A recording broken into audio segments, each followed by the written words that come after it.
I want to hit on this because you said an amazing keyword, and I think this is crucial to it, the conversation. And you tell me what you think. What about you said the word lifestyle. For some people, you're living a lifestyle right now, and if you're okay with completely doing away with your current lifestyle or the lifestyle that you built up in your head for retirement, then maybe would you argue that the 401k, Social Security, the money saved away is good for you? Or do you think even with you want to, stick with that lifestyle, you just need something different? Well, at the end of the day? that's what they're trying to sell you now. So now you see that this is not going to work. We're like, okay, I'm not going to have anywhere near the amount of money coming to me in retirement as I do right now in my earning years, right? That's crazy. Yeah. So now what they tell you is, well, you're going to have less things you're paying for. You're going to have less bills. You're going to have less this. You're going to have less that, which in my opinion is a complete lie. First of all, you might have less of some things, but you're going to have a lot more of other things like health, related stuff. Maybe as you age, you're going to need more stuff to stay healthy, right? And more things that are going to have.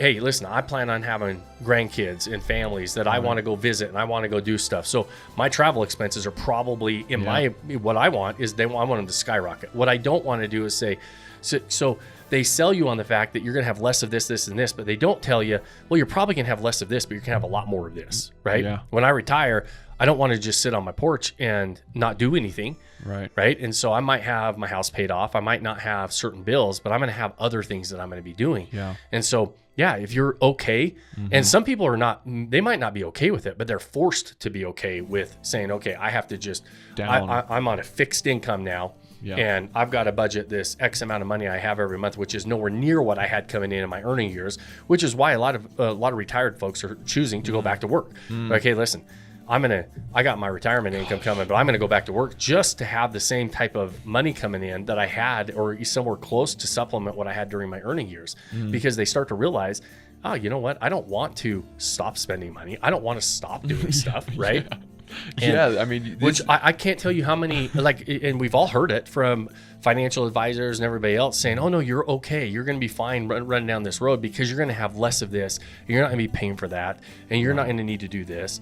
And I'm looking at it saying, man, you can all go to hell. I'm planning on doing a lot more. I'm looking forward to those later years in life when I have grandkids and families and kids getting, married and all those different things that I just want to be able to enjoy and fund and spoil and all that stuff. I want to keep moving forward. I don't want to say, okay, now I'm forced to dial it back because I didn't follow the right plan. Man, this is fantastic. I can feel the listeners getting shaken up right now. Okay, talk to me about timeline here. Maybe someone's listening to this and they're maybe 40 years old and they're going, man, maybe I need to do action now. But maybe there's another listener a little bit older, maybe 65, 70, thinking, wow, I followed that rule. Is it too late for them, do you think? How late are you planning on living?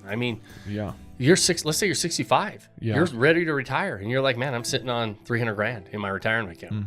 Should I do something different now? I can't risk this. No, you have to be conservative. You don't have the ability to go roll the dice. But what are you going to do? Go hopefully you got another 20 years left in you, right? 85 or so is, I don't know what average age range is. Somewhere 85. In that 85. Yeah. So you got 20 years left. Yeah. You're not going to do something. Do you know what you can do in a 5 to 10 year time horizon? Who cares if you're 75? Start doing something now.